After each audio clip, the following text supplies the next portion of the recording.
నమస్తే. జూబ్లీ హిల్స్లో ఎమ్మెల్యే మాగంటి గోపీనాథ్ చనిపోవడం అక్కడ ఉప ఎన్నికకు అనివార్యమైపోయింది. ఈ ఉప ఎన్నికల్లో గెలవాలన్నటువంటి పట్టుదలతోటి అధికార కాంగ్రెస్ పార్టీ తీవ్రమైనటువంటి ప్రయత్నాలు చేస్తూ ఉంటే ఇప్పుడు ఏదైతే బీఆర్ఎస్ పార్టీ సిట్టింగ్ స్థానాన్ని ఖచ్చితంగా కాపాడుకోవాలన్నటువంటి ప్రయత్నం చేస్తూ ఉంది టీఆర్ఎస్ పార్టీ.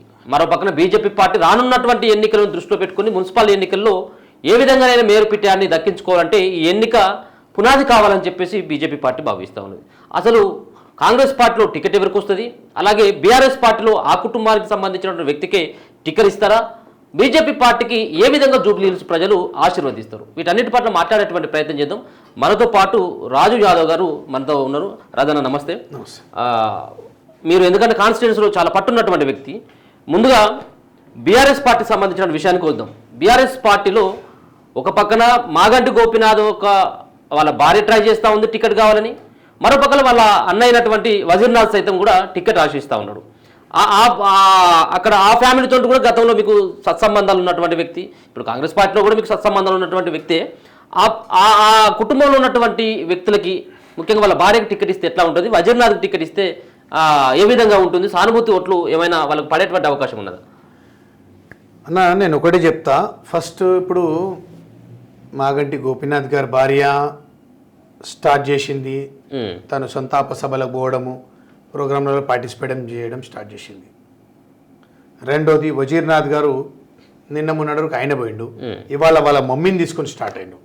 అవును, ఒకటి చెప్తున్నా, ఒకవేళ ఎక్కడ ఎలక్షన్లు జరిగినా సానుభూతి పరంగా, ఎగ్జాంపుల్ చెప్తున్నా, సానుభూతి పరంగా దుబ్బాకాల బై ఎలక్షన్ అయితే భార్యకి ఇచ్చారు, నెక్ టు నెక్ వచ్చింది, బీజేపీ గెలిచింది, రఘునందన్ రావు సార్ గెలిచింది అక్కడ.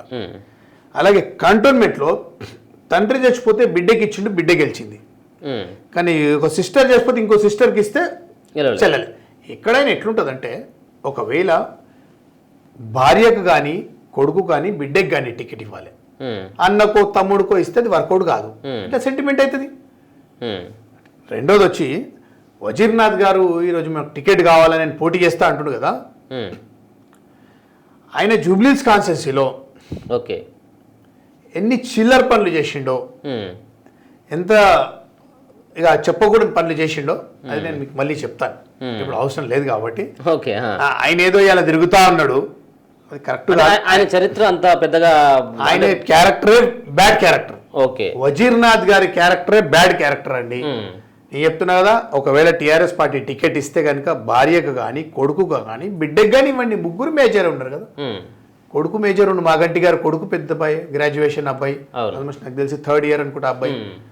వాళ్ళ పెద్ద పాప ఉంది, వాళ్ళ పెద్ద పాపకి ఏంటి అంటే భార్యకి ఇవ్వండి, ఇవ్వాలనుకుంటే అది.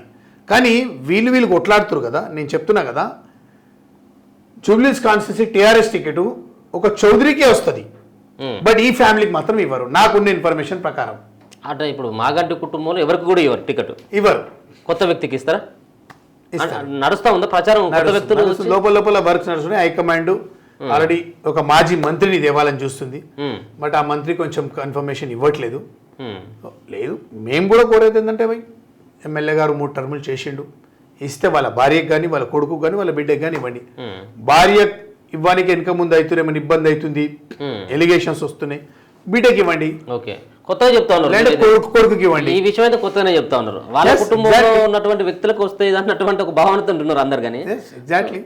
ఇప్పుడు అన్న నేనేందంటే, ఇప్పుడు మీలాగా కొన్ని మీడియాలు ఉన్నాయి, పర్ఫెక్ట్గా ఇన్ఫర్మేషన్ ఇచ్చే మీడియాలు, పర్ఫెక్ట్గా గ్రౌండ్ వర్క్ తెలుసుకునే మీడియాలు కొన్నే ఉన్నాయి. సో వాళ్ళతో నాకు వచ్చిన సమాచారం, ఓకే, ఏదో నేనేదో పోయి తెచ్చుకున్నది వస్తుంది, 4 పర్ఫెక్ట్ ఇన్ఫర్మేషన్ ఉంటుంది నాకు ఏదో వచ్చిన. ఓకే, బట్ ట్రై చేస్తారు, హైకమాండే ట్రై చేస్తారు, టీఆర్ఎస్ హైకమాండే వేరే ఒక చౌదరిని దేవాలి, మాజీ మంత్రివర్యులు దేవాలని చూస్తుంది, బట్ అది ఎంతవరకు సక్సెస్ అవుతుందో తెలియదు.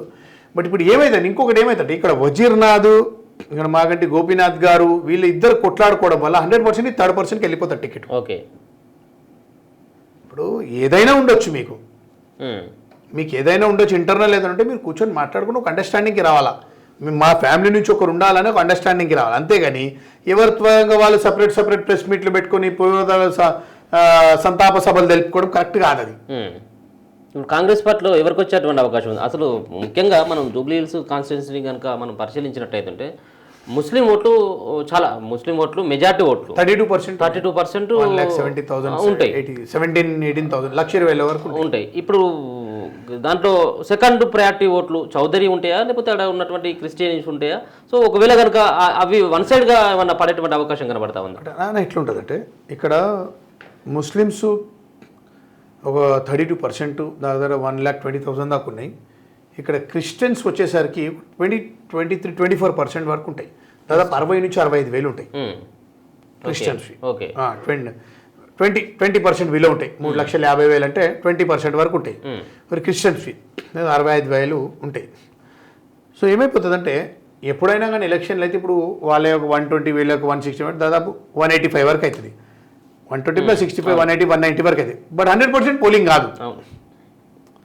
మా దగ్గర జూబ్లీస్ ఎప్పుడు కూడా 70% కూడా కాలే. ఒకవేళ 70-75% అయి పోలింగ్ అయితే అప్పుడు మంచిగా ఉంటుంది ఒకటి. రెండోది ముస్లిం ఓట్లు క్రిస్టియనిటీ ఓట్లు స్ప్లిట్ అవుతాయి. ఓకే, ప్రతిసారి అదే జరుగుతుంది. బట్ ఈసారి రూలింగ్లో ఉన్నాం కాబట్టి కాంగ్రెస్ పార్టీ అంటే ముస్లిమ్స్కి ప్రేమ, క్రిస్టియన్స్కి కూడా ప్రేమ. అట్ ద టైం సర్దార్జీస్ కూడా కాంగ్రెస్ పార్టీకే సపోర్టివ్గా ఉంటారు. ఓకే, ఎందుకంటే మన దేశానికి మన దేశం ఇవాళ ఈ రేంజ్లో ఉందంటే కాంగ్రెస్ పార్టీ డెవలప్మెంట్ చేసింది ఈ దేశానికి. చాలా మనకు ఓటు హక్కు కలిగించింది. మన ఓటు హక్కు కలిగించిన పార్టీ మన కాంగ్రెస్ పార్టీ. కాబట్టి ఇలా కాంగ్రెస్ పార్టీ గత 2004 నుంచి 2014 వరకు ఏదైతే సెంట్రల్లో మన స్టేట్లో ఉండే ముస్లిమ్స్కి ఎంత డెవలప్ చేసినా, ముస్లిమ్స్ ఎంత ప్రయారిటీ ఇచ్చిందో తెలిసిన విషయమే. అలాగే క్రిస్టియన్స్కి కూడా, అలాగే సర్దార్జీస్కి కూడా మన్మోహన్ సింగ్ గారు ప్రధానమంత్రి ఉండే. సో కాబట్టి మాకు జూబ్లీస్ కాన్స్టిట్యూషన్లో మాకు ప్లస్ పాయింట్ ఏంటంటే ముస్లిమ్స్ అండ్ క్రిస్టియన్స్ ఓట్లు ఎక్కువ ఉండడం మా కాంగ్రెస్ పార్టీకి అదృష్టం. పోయినసారి రాలే కదా, ఒకవేళ మీకు అట్లాంటి అదృష్టం ఉన్నట్టయితే పోయినసారి గెలవాలి కదా మీరు. అన్న మీకు లాస్ట్ ఇంటర్వ్యూలో కూడా నేను చెప్పిన, పోయినసారి నైతికంగా మేము గెలిచినాము. ఈవీఎం మిషన్లు చూసిర్రు, గొడవ అయింది, ఓపెన్ అయి ఉండే, అక్కడ రిగ్గింగ్ జరిగింది. ఎంత 2-2.5 గంటలు ఎంత పోటీ చేసి ఎంత గొడవ చేసారు మా వాళ్ళు. అజరుద్దీన్ గారు కానీ మా కాంగ్రెస్ లీడర్ కానీ ఎంత గొడవ పడ్డారో మీకు కూడా తెలిసిందే కదా. అంతకుముందు కూడా వాళ్ళే ఉంటారు కదా. అంతకుముందు గవర్నమెంట్ మాది లేదు కదన్నా. అంతకుముందు అప్పుడు ఆ ఊపు లేదు, కాంగ్రెస్ ఊపు. ఇప్పుడు 2014కి 18కి ఊపు రాలే. మొన్న వచ్చినటువంటి ఊపు కాంగ్రెస్ పార్టీకి ఎప్పుడు రాలేదు. అట్లాంటి ఊపులోనే కాంగ్రెస్ పార్టీ మన నైతికంగా అజరుద్దీన్ గారు గెలిచింది, జూబ్లీస్ కాన్స్టిట్యూన్సీ కాంగ్రెస్ పార్టీ గెలిచింది.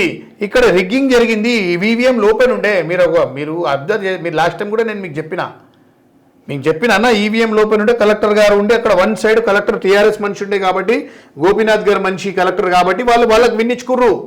ఇప్పుడు మీ జెన్యూన్ గా కౌంటింగ్ చేసి ఉంటే 100% మాదే గెలుపు. నేను చెప్తున్నా నైతికంగా జూబ్లీస్ కాన్స్టిట్యూన్సీలో అజరుద్దీన్ గారు గెలిచారండి, కాంగ్రెస్ పార్టీ గెలిచింది. ఇప్పుడు మీ పార్టీ అధికారం ఉంది కాబట్టి మీరు గెలుస్తారా? అంటే ఇప్పుడు నువ్వు అన్నావు కదా, ఇప్పుడు వాళ్ళ పార్టీ అధికారం ఉంది, వాళ్ళ పార్టీకి కలెక్టర్ గారు సపోర్ట్ చేసి ఉన్నారు అన్నటువంటిది. మరి ఇప్పుడు మీ ప్రభుత్వంలో ఉన్నటువంటి కలెక్టర్లు కానీ అధికారులు కానీ మీకు సపోర్ట్ చేస్తారు కాబట్టి గెలుస్తారని అంటున్నారు. ఎవరు సపోర్ట్ అవసరం, మాకు సపోర్టే ప్రజలే. మాకు సపోర్టు ప్రజలే కోరుకుంటుర్రు. ఏంది కాంగ్రెస్ పార్టీ గెలవాలా జూబ్లీస్ లో అని చెప్పి. ఎట్లయితే కంటోన్మెంట్ లో గెలిచిందో బై ఎలక్షన్ వస్తే, రూలింగ్ పార్టీ గెలిస్తే మాకు డెవలప్మెంట్ అవుతుంది, మాకు మంచి జరుగుతుంది అని చెప్పి. ఇదే విధంగా జూబ్లీస్ కాన్స్టిట్యూన్సీలో మాగంటి గోపీనాథ్ గారి చుట్టుముట్టి ఎంతమంది అయితే ఉండి ఆయన మొన్న చావడానికి కారణం ఆయన చుట్టుముట్టున్న వాళ్ళు ఆయన పార్టీ వాళ్ళే, బయట వాళ్ళు ఎవరు కాదు. ఆయన చావడానికి కారణం ఆయన చుట్టుముట్టున్న వాళ్ళు ఆయన పార్టీ వాళ్ళే. ఎందుకు మీ కాంగ్రెస్ బాబా ఫసదుద్దీన్ అని చెప్పేసి ఒక రకంగా ప్రచారం అవుతుంది కదా అన్న. మరీ హాస్యబోధంగా ఉంది మీరు అడిగిన క్వశ్చన్. బాబా ఫసదుద్దీన్ గారి వల్ల మా ఎమ్మెల్యే గారు, జూబ్లీస్ ఎమ్మెల్యే గారు చనిపోలేదు ఒకటి. రెండోది, మీరు ఒక వాయిస్ రికార్డ్ వచ్చింది, ఒక వీడియో రికార్డ్ వచ్చింది, శ్రీధర్ కన్వెన్షన్ శ్రీధర్ రావుది కన్వెన్షన్ శ్రీధర్ రావుది ఒక వీడియో వచ్చిందా? ఆ వీడియోలో ఏం చెప్పిండు? ఆ వీడియోలో మాట్లాడుతున్న వ్యక్తి ఎవరు బనీన్ మీద ఉన్నది? శ్రీధర్ రావు ఎవరికి ఫోన్ చేసిండు? కేఎన్ రెడ్డి అని ఒక కాంట్రాక్టర్కి ఫోన్ చేసిండు. ఫోన్ చేసి, రే నేనేనా మాగంటి గోపీనాథ్ని చంపేసింది, మంత్రాలు చేపించి తంత్రాలు చేపించి, నువ్వు కూడా పోతూ 15-20 రోజుల్లో అని అన్నాడా? ఇన్నరా? ఇప్పుడు మా బాబా ఫసదుద్దీన్ గారు ఎందుకు బాధ్యత అవుతారండి? పాపం ఆయన ఒక డిప్టీ మేయర్ చేసిండు, ఒక మైనారిటీ లీడర్, ఒక స్టూడెంట్స్ నుంచి ఉద్యమకారుడిగా ఎంతో కరుడు కట్టిన ఉద్యమకారుడిగా డిప్టీ మేయర్ చేసి ఇంత కష్టపడి ఆయన గెలిచే ఇవాళ ఆయన మీద బురద చల్లుతురు, బట్టదాల్చి మీదేస్తూ తప్పు కదన్నా చెప్పండి. సరే మరి ఇప్పుడు శ్రీధర్ రావా చంపింది? ఆయనని చెప్పిండు కదా అరే నేను చెప్పుడు మీరు చెప్పుడు కాదన్న, ఆయననే కదా లైవ్ గా చెప్పిండు కదా నేనే చంపినా 15 రోజుల్లో వీడియో అంటా ఉన్నాడు కదా ఆయన, నా ఫేక్ వీడియో అది అని శ్రీధర్ రావు ఒకటి మళ్ళీ తన వివరణ ఇచ్చాడు కదా.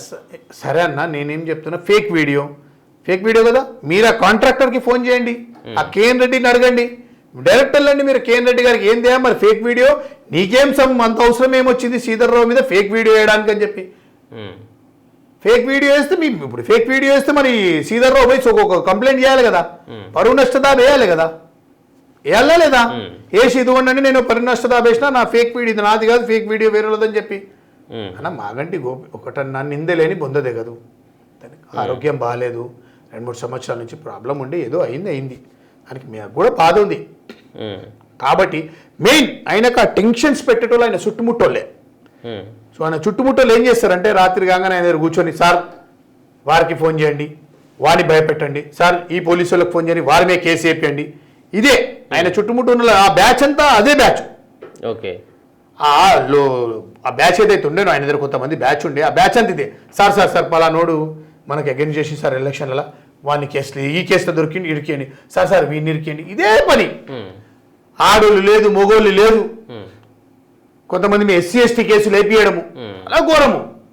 అంటే అది తప్ప అయినది కాదు, ఆ చుట్టుముట్టున్నోళ్ళు మాగంటి గారికి టెన్షన్ పెట్టారు. ఓకే ఈ లాస్ట్ మూమెంట్లో కూడా పాపం సర్దార్ అనేట ఆయన కూడా చనిపోవడం బాధాకరమైన విషయము.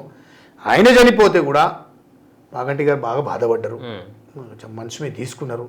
సరే ఏదేమైందో అని మాకు అది జరగడం అయితే మాకు కూడా నచ్చలేదు. సర్దార్ గారు చనిపోవడం, ఎమ్మెల్యే గారు చనిపోవడం మాకు కూడా బాధాకరమే. బట్ ఏదేమైనా ఇప్పుడు వచ్చే ఎలక్షన్లలో జూబ్లీస్ కాన్స్టిట్యున్సీలో కాంగ్రెస్ పార్టీ జెండా ఎగరేయబోతుంది. ఇప్పుడు మీ కాంగ్రెస్ పార్టీలో ఓటర్ల కంటే ఎక్కువగా టికెట్లు ఆశిస్తున్నటువంటి వాళ్ళ సంఖ్యనే ఎక్కువ కనబడతా ఉన్నది.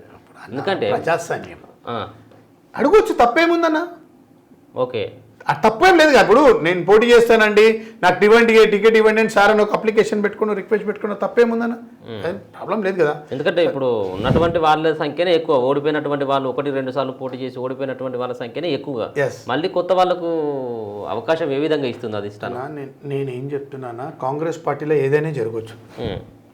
కొత్త వాళ్ళకి ఇస్తారా, అక్కడ ఉన్న వాళ్ళు పాత వాళ్ళని ఎవరైనా డబ్బు లేని వాళ్ళని తీసుకొచ్చి గెలిపిస్తారా, డబ్బున్న వాళ్ళకి ఇస్తారా, అవన్నీ సెకండరీ.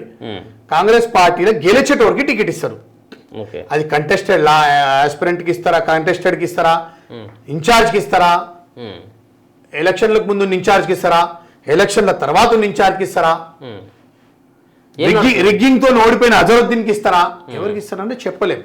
ఏమనుకుంటా ఉన్నారు మీరు? కాంగ్రెస్ పార్టీ ఇప్పుడు వాడు ఉన్నటువంటి జూబ్లీ హిల్స్ ప్రాంతంలో కాంగ్రెస్ పార్టీలో ఉన్నారు, చాలా ఏళ్ళుగా ఆ నియోజకవర్గాన్ని అంటుపెట్టుకున్నటువంటి వ్యక్తి కాబట్టి ఏమనుకుంటా ఉన్నారు? ఎవరికి ఇస్తే బాగుంటుంది అన్నటువంటిది ప్రజల ఒపీనియన్ కానీ నేతల ఒపీనియన్ కానీ ఎవరికి ఇస్తే బాగుంటుంది అన్నటువంటి ఆలోచన చేస్తూ ఉన్నారు.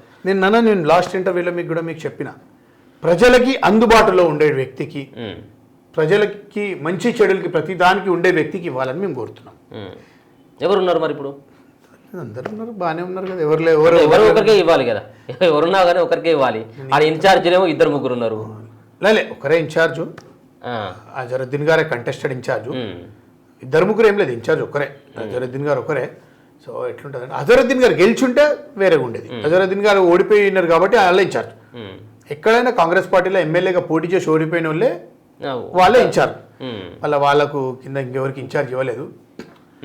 ఆడ నవీన్ యాదవ్ కూడా కొంత బలంగానే ఉన్నాడు కదా, ఆడ అంత మళ్ళీ అజరుద్దీన్కు ఇవ్వగలుగుతుందా? అంత ఊపులో కూడా అజరుద్దీన్ని ఆశీర్వదించలేదు జూబ్లీ హిల్స్ ప్రజలు. సో అధికారంలో ఉన్నటువంటి ఆ పార్టీకి ఇప్పుడు కొంత కలిసి వచ్చేటువంటి అంశం కాబట్టి వాళ్ళ నాన్న బ్యాక్గ్రౌండ్ కావచ్చు, శ్రీశైలం యాదవ్ది ఒక పక్కన ఈయన ఈ నియోజకవర్గాల్లో చాలా తిరుగుతున్నటువంటి ఆ పరిస్థితి కనబడతా ఉన్నది. ఇప్పటికే ఆయన కూడా ఒక రకంగా ప్రచారాన్ని కూడా మొదలుపెట్టేట్టుగా కనబడతా ఉన్నది. ప్రచారం ఎక్కడ మొదలు పెట్టలే నవీన్ యాదవ్, అదంతా అట్లా తప్పు. ప్రచారం ఎక్కడ మొదలు పెడతారు అట్లుంటుందా, కానీ పార్టీకి పనిచేస్తుడు, ఆయన పనిచేస్తుడు, అజరుద్దీన్ గారు పనిచేస్తుడు. నవీన్ యాదవ్కి స్థానికంగా కానీ మైనారిటీస్లో కానివ్వండి, మైనారిటీస్ అంటే క్రిస్టియన్, సర్దార్జీస్, ముస్లిమ్స్ అందరిలో కూడా మంచి గ్రిప్ ఉంది. బడుగు బలహీన వర్గాలలో కూడా మంచి బీసీ క్యాస్ట్లలో కానీ ఎస్సీ ఎస్టీలు మైనారిటీలు అందరూ కూడా ఆయనకు సపోర్ట్లో ఉన్నారు. మేము కూడా నేను లాస్ట్ ఇంటర్వ్యూలో కూడా అదే చెప్పిన, యంగ్ యంగ్ ఏజ్ ఉంది, ఇస్తే ప్రజలకు సేవ చేయడానికే ఉరుకులాడతాడు. లేదు అనుకుంటే కంటెస్ట్ చేసిన అజరుద్దీన్ గారికి ఇచ్చినా పర్లేదు. వీళ్ళిద్దరు తప్పించి ఇంకెవరైనా మంచి క్యాండిడేట్ ఉన్నారు తీసుకొస్తాము అనుకుంటే అది కష్టమే. ఫైమ్ ఖురేషీ అట్లాంటి వాళ్ళు ట్రై చేస్తున్నట్టు మొన్న కూడా బోరబండ అటువంటి ప్రాంతాల్లో కొంత తిరిగినట్టుగా సమాచారం అందుతూ ఉన్నది. నిజమేనా? ఇప్పటికీ ఆయన గ్రౌండ్ వర్క్ అంతా చేసుకుంటా ఉన్నాడా? కనబడతా ఉందా మీరు జూబ్లీ హిల్స్ ప్రాంతంలో? అన్న ఒకటి లేదు, మీరు అడిగింది కరెక్టే. ఒకటనా ఫహీమ్ ఖురేషీ అనే వ్యక్తికి నేను మీకు లాస్ట్ ఇంటర్వ్యూలో కూడా చెప్పిన, ఇప్పుడు చెప్తున్నా, ఆయనకు స్టేట్ లెవెల్లో మంచి ప్రోటోకాల్ ఉంది. దేవుడి వల్ల మంచి కార్పొరేషన్ చైర్మన్. రెండోది వచ్చేసేసి ఫహీమ్ ఖురేషీ గారి దగ్గరికి మొన్న కొంతమంది వెళ్ళి కలిసిరు. మా రహమత్ నగర్ డివిజన్ వాళ్ళు జూబ్లీస్ కాన్స్టిట్యూషన్ నుంచి కొంతమంది వెళ్ళి గ్రేవియార్డ్ ఇష్యూ ఉందని చెప్పి కలవడం జరిగింది. ఇప్పుడు లాస్ట్ టైం అజరుద్దీన్ గారు కూడా నేను గెలవగానే మీ గ్రేవియార్డ్ ప్రాబ్లం సాల్వ్ చేస్తాను, ఆయన గెలవలే, చేయలేకపోయాడు. ఒకటండి మాగంటి గారు 3 టర్ములు కూడా గెలిచి అక్కడ ఒక గ్రేవియార్డ్ ప్రాబ్లం సాల్వ్ చేయలేకపోయాడు ముస్లిమ్స్కి రేవంత్ డివిజన్లో. ఇవాళ మాగంటి గారు కాన్స్టిట్యూన్సీకి అడ్జస్ట్ ఇది చేసి ఏమీ చేయలేదు, ఆయన డెవలప్మెంటే చేయలేదు.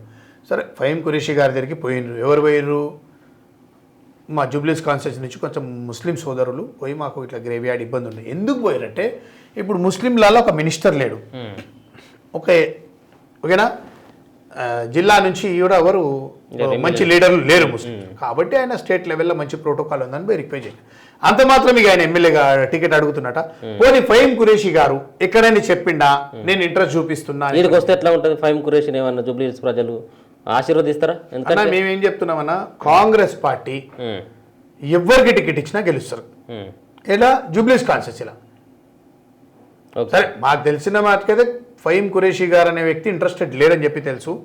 ఏది జూబ్లీ కాన్స్టిట్యూన్సీ ఆయనకు ఇప్పుడు చైర్మన్ ఉన్నాడు కాబట్టి, ఒకవేళ లేదు హైకమాండ్ నిర్ణయించి ఆయన పంపించింది అనుకో, దానికి ఎవరు ఆపలేరు కదా. ఒకసారి హైకమాండ్ చెప్పినాక ఏం చేయలేరు. ఫహీమ్ ఖురేషీ, అజరుద్దీన్, నవీన్ యాదవ్, ఇంకెవరైనా కానీ ఎవరికి టికెట్ ఇచ్చినా జూబ్లీస్ కాన్స్టిట్యూన్సీలో ఎగిరేది కాంగ్రెస్ జెండా. బీజేపీ పార్టీ పరిస్థితి ఎట్లా ఉంటుంది? బీజేపీ పరిస్థితి అన్న, బీజేపీ క్యాండిడేట్ ఎవరైతే లాస్ట్ టైం పోటీ చేసిండో 1.5 year అయింది గవర్నమెంట్ వచ్చి, ఏ రోజు జూబ్లీస్ కాన్స్టిట్యూన్సీ ఏ ప్రజా సమస్యల మీద ఆయన ఎవరిని మాట్లాడలే, ఏ ప్రజలకు అభివృద్ధి పనులలో ఎక్కడైనా పాల్గొన్నాడు. ఒకటి. రెండోది ఏదైనా ప్రజలకు ఏదైనా సమస్య వస్తే నిలబడి పోరాడిండా? ఏమీ లేదు. ఏదో టికెట్ తెచ్చుకుంటూ పోటీ చేసి పోయి ఆయన పనులన్నీ చేసుకుంటున్నాడు. రెండో ప్లేస్ ఏదుంటుంది? సెకండ్ ప్లేస్కి బీజేపీ టీఆర్ఎస్ పోటీ చేసుకోవాలా. వాళ్ళు సెకండ్ ప్లేస్కి కొట్లాడుకుంటారు. సెకండ్ ప్లేస్ అనే మినిమం వాల్యూ ఉంటుందని చెప్పి కొట్లాడుకోవాలి అంతే. వాళ్ళు కాంగ్రెస్ ఉంటుంది ఏమన్నా రెండో ప్లేస్లో? ఏమన్నా కాంగ్రెస్ 100% గెలుస్తుంది. కాంగ్రెస్ పార్టీ గెలుపు నల్లేరు మీద నడక. కాంగ్రెస్ పార్టీ గెలుపుని జూబ్లీస్ కాన్స్టిట్యూన్సీలో ఇప్పుడు వచ్చే బై ఎలక్షన్లలో భూమి ఆకాశం ఒకటైనా రాసి పెట్టుకోండి, భూమి ఆకాశం ఒకటైనా జూబ్లీస్ కాన్స్టిట్యూన్సీలో కాంగ్రెస్ పార్టీ గెలుపుని ఎవరు ఆపలేరు. ఇది 100% చెప్తున్నా. ఎందుకంటే జూబ్లీస్ ప్రజలు ప్రతి ఒక్కరు కాంగ్రెస్ పార్టీ గెలవాలి, కాంగ్రెస్ పార్టీ అధికారంలో ఉంది, కాంగ్రెస్ పార్టీ గెలవాలి, గెలిపించుకొని కాంగ్రెస్ పార్టీతో మేము అభివృద్ధి చేసుకోవాలి మా కాన్స్టిట్యూన్సీ అని చెప్పి ఆలోచిస్తున్నాం. మీరు సెకండ్ ప్లేస్, థర్డ్ ప్లేస్కి బీజేపీ టీఆర్ఎస్ వాళ్ళు పోటీ చేసుకోవాలి, సెకండ్ ప్లేస్కి వాళ్ళు ట్రై చేసుకోవాలి, ఫస్ట్ ప్లేస్లో వచ్చేది కాంగ్రెస్. భిన్నంగానే వినబడతా ఉన్నాయి కదా అక్కడ ఉన్నటువంటి పబ్లిక్ టాక్స్ అయితే కూడా చాలామంది మనం మాట్లాడుతూ ఉంటే బీఆర్ఎస్ అని కొంతమంది, మరో పక్కన కాంగ్రెస్ అని, లేకపోతే బీజేపీ వస్తే బాగుంటుంది, ఆ కుటుంబ సభ్యులకు సానుభూతి ఓట్లు పడితే వాళ్ళు గెలుస్తారన్నటువంటి అభిప్రాయం చాలా మంది చెప్తా ఉన్నారు కదా. వన్ సైడ్ గా ఎట్లా కాంగ్రెస్ పార్టీకి ఉండే పరిస్థితి ఉంటుంది అంటారా? అన్న ఒకటి వన్ సైడ్ గా అనట్లేదు నేను, గెలుపు నల్లేరు మీద నడక మాది. నల్లేరు మీద నడక అంటే ఖచ్చితంగా గెలుస్తారన్నట్టు గెలుస్తున్నాం. అంత ఈజీగా ఎట్లా సెకండ్ ప్లేస్ కి వాళ్ళు పోటీ చేసుకోవాలి. వన్ సైడ్ అసలు లేనే లేదు. టీఆర్ఎస్ గెలుస్తుంది అన్న సమస్యనే లేదు. నేను చెప్తున్నా టీఆర్ఎస్ గెలిచే ప్రసక్తి. ఫస్ట్ ఆఫ్ ఆల్ టీఆర్ఎస్ లా నేను చెప్తున్నా, టీఆర్ఎస్ క్యాండిడేట్లు అంటారు కదా, ఏ క్యాండిడేట్ కి జూబ్లీస్ అద్దుబద్దులు తెలుసు నాకు చెప్పమనండి. మీరు సడన్ గా వాళ్ళకి ఫోన్ చేయండి, ఇప్పుడు చేయండి. మీరు ఎవరు అనుకుంటున్నారు క్యాండిడేట్, వాళ్ళకి ఫోన్ చేసి అడగండి, ఏం సార్ మీరు జూబ్లీస్ టికెట్ అడుగుతారు, మళ్ళీ మీకు అద్దుబద్దులు తెలుసా, ఎన్ని కాలనీలు ఉన్నాయి, ఎన్ని డివిజన్లు ఉన్నాయని అడగండి, ఎన్ని ఓటర్స్ అడగండి, చెప్పమని ఎవరినైనా. ఏదన్నా అంత గ్రిప్ లేకుండా ఏం తెలియని వాళ్ళు వచ్చి నాకు టికెట్ కావాలి, ఏం జూబ్లీస్ కాన్స్టిట్యూన్సీ ఏమన్నా ఆర్టీసీ బస్ అయిపోయిందా, వచ్చి ఎవడు పడతాడు ఖర్చిపోయానికి, ఏందది నాకు అర్థం కాదు. కానీ జూబ్లీస్ కాన్స్టిట్యూన్సీ అనేది ఏమైనా ఆర్టీసీ బస్ అయిపోయిందా, మహాలక్ష్మికి పథకం కింద ఇచ్చిన ఫ్రీ బస్ అయిపోయింది, ఎవడు పడతాడు వచ్చి ఖర్చిపోయి నాకుదో మేరకుదో టికెట్ అని అడగడానికి ఏందది మరి ఘోరం. కాకపోతే అక్కడ స్థానికులు ఉన్నారు, పార్టీని నమ్ముకొని ఉన్నోళ్ళు, వేరే పార్టీలు అన్నిటికీ పార్టీలకు వచ్చినాము, ఎన్నో కేసులు ఎదుర్కొని వచ్చిన వాళ్ళం ఉన్నాము, అవన్నీ తప్పు కాదని చెప్పేసి ఎవరికో ఇస్తామంటే ఎవరు ఇట్లా ఎట్లుకుంటారు. మీరైతే మాత్రం అక్కడ స్థానికంగా ఉన్నటువంటి వాళ్ళకి ఇవ్వాలని చెప్పేసి అంటా ఉన్నారా? మేము 100% మా స్థానికులకే అడుగుతున్నామన్నా. 100% స్థానికులకు అడిగితే స్థానికులు వస్తే స్థానికుల పరిచయం. ఇప్పుడు ఏ కాలనీకి మీరు మధురానగర్ ఉంది, ఎగ్జాంపుల్ వెంగళరావు డివిజన్ లో మధురానగర్ ఉంది. మధురానగర్లో రాజులు ఎక్కువరు, చౌదరీస్ ఎక్కువరు. ఏం రాజు గారు ఎలా ఉన్నారు సార్ అని పలకరి ఇంటికి వస్తుంది. ఎవరో కొత్త వచ్చాడు, ఈయనని గుర్తాడు, ఈయనని గుర్తాడు, ఎట్లా మాట్లాడతారు, ఏం సమస్య ఉందని. ఓకే, ఇప్పుడు కొత్త వ్యక్తిని తెచ్చిరు, మీరు కొత్త వ్యక్తిని తెచ్చి నిలబెట్టిరు. ఇప్పుడు కాలనీ ప్రెసిడెంట్ ఆయన పోవాలంటే ఏం చేయాలి? సార్ నమస్కారం సార్, నేను ఇట్లా ప్రెసిడెంట్ సార్, ఆయన ఇంట్రడ్యూస్ చేసుకోవాలి కదా. ఇప్పుడు కాంగ్రెస్ పార్టీకి కొత్త వ్యక్తి వస్తే మరి ఇబ్బందే కదా. కొత్త వ్యక్తిని తీసుకొని వచ్చి కొత్త వ్యక్తిని తెచ్చినా గెలుపు నల్లేరు మీద నడిగే. బట్ కొత్త వ్యక్తి రావద్దనే మేము అన్నాం.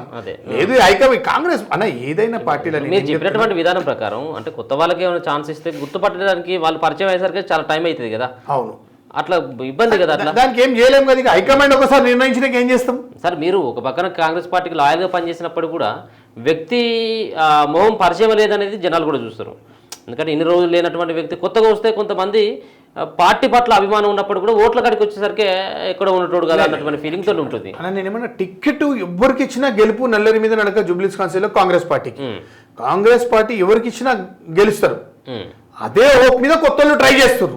ఓకే, ఇప్పుడు వీళ్ళు అదర్ కాన్స్టిట్యూషన్ వచ్చి ట్రై చేస్తున్నారంటే ఎందుకు చేస్తారు? ఇక్కడ పక్కాగా జూబ్లీస్ కాన్స్టిట్యూన్సీలో కాంగ్రెస్ పార్టీ గెలవబోతుంది. మొన్ననే 2023లోనే అజరుద్దీన్ గారు నైతికంగా గెలిచారు. అక్కడ రిగ్గింగ్ చేసి ఈవీఎం ఓపెన్ సీక్రెట్, అది అందరు చూసిరు. అక్కడ ఉన్న కలెక్టర్ పోలీసులు అందరు చూసి కూడా ఏం చేయలేకపోయారు. అప్పటికే మాకు మ్యాజిక్ ఫిగర్ వచ్చింది, అంత మీ గవర్నమెంట్ అనౌన్స్ చెప్పింది. అంతలోపు తర్వాత అజరుద్దీన్ గారు ఎంత కూడా కలెక్టర్ గారు వినలేదు. ప్రాబ్లం అక్కడ జరిగింది. మొన్ననే గెలిచినాము, ఇప్పుడు ఎందుకు గెలవం? ఇప్పుడు 100% గెలిచాం. ఇప్పుడు వేరే కొత్త ముఖాలు కొత్త వాళ్ళకి ఎందుకు ఆశ వస్తుందంటే జూబ్లీస్ కాన్స్టిట్యున్సీలో కాంగ్రెస్ పార్టీ అట్టి పరిస్థితుల్లో గెలుస్తుంది కాబట్టి ప్రతి ఒక్కరు ఖర్చు పేసేస్తుండే. అక్కడ వచ్చి నాకు కావాలి ఏంటది మరి అన్న ఎవరి దాకా కాన్స్టిట్యున్సీ ఉంటుంది. ఇప్పుడు వేరే కాన్స్టిట్యున్సీలో పోయి మీరు అడగడం కరెక్ట్ కాదు. మీ కాన్స్టిట్యున్సీలో మీకు గ్రిప్ ఉందా, మీకు ఎంతవరకు మీకు అవగాహన ఉంది కాన్స్టిట్యున్సీ మీద, కాన్స్టిట్యున్సీలో సమస్యలు ఏమున్నాయి అది తెలుసుకోవాలి ఫస్ట్. మీరు అది ఏం తెలియదు నాకు టికెట్ కావాలని. ఇప్పుడు నేను అనేది ఏంటంటే ఇప్పుడు ఎవరు చెప్పుకుంటలేరు. ఇప్పుడు ఇలాగా మీడియాలో వీళ్ళ పేర్లు వస్తున్నాయి. మేము అనేది ఒకటే, కాంగ్రెస్ పార్టీ ఎవ్వరికి టికెట్ ఇచ్చినా మేము గెలిపించుకుంటాం. బట్ ఫస్ట్ ప్రయారిటీ మాత్రం కాన్స్టిట్యూన్సీలోకి ఇవ్వండి, ఓకే, స్థానికులకు ఇవ్వండి.